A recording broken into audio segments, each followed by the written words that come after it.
South Carolina Infantry. He is from the same town in upcountry South Carolina that Joe Kershaw is, from Camden, South Carolina. Now,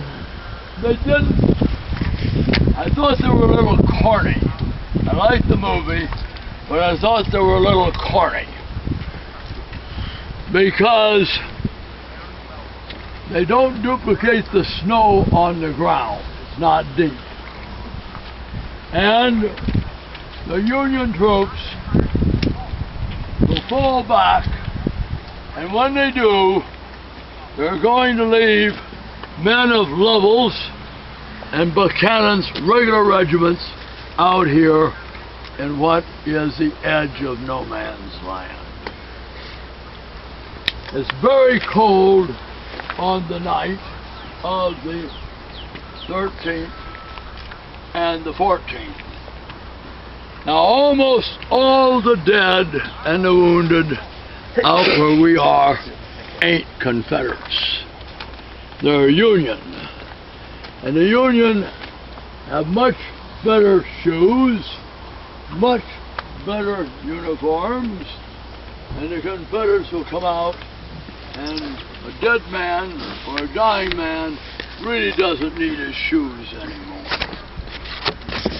Now, the next day, on the 14th, the regulars are quite active with sharpshooters. Behind the stone wall in this area here is the 2nd South Carolina. Richard Roland Kirkland, it will go to Brigadier General Joe Kershaw. And he says some of those Union out there are not dead. They're wounded. I can hear them calling for water, water, water. He says, do I have your permission to take a number of canteens out and visit the wounded and see if I can ease their suffering?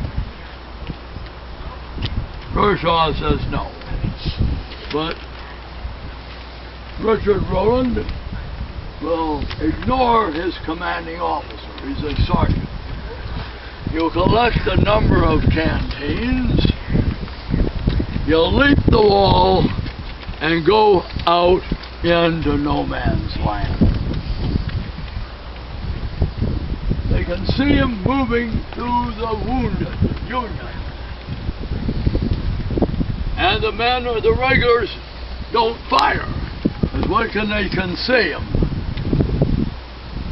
going to a wounded Yank and giving him a drink of water out of his canteen. So this, he becomes known as the Angel of Marie's Heights. He will be killed at Chickamauga on the 20th of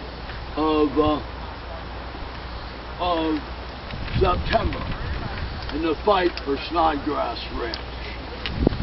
So at the time of the Civil War centennial, it damn sure don't seem 50 years ago. Now we got Felix de Wilder, whose most famous monument is Stan's favorite monument, the Marine Monument, which everybody calls the Iwo Jima Monument. And he is the sculptor of that. Almost at the same time, he'll do the sculpting of the monument of Richard Roland Kirkland. Then we're going to see a painting down where that gentleman is. And that painting, the original contemporary of the battle, will show the Ennis House in the background. And it will show the South Carolinians on the afternoon of the 13th, when he has his men packed in that row 4 deep, shooting down Yankees. Anything to read here, Colonel, Major? Well, I have nothing to read, but I'd like to throw some cold water on this story, if I might. Recently, in the last couple of years, some historians have done some excellent research into this story.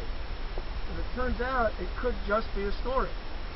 And that Kershaw and this gentleman from the same area, and nothing had ever been written about this incident by either side at the time of the war. It was 20 years later in a local paper in South Carolina that Kershaw wrote about this. And just like the Confederate Irish cheering on the Yankee Irish, this is a good story, but we can't use contemporary documents to prove that it ever happened. So, doesn't mean it didn't happen, it's just that we can't prove it. Any other questions? Very good. All right.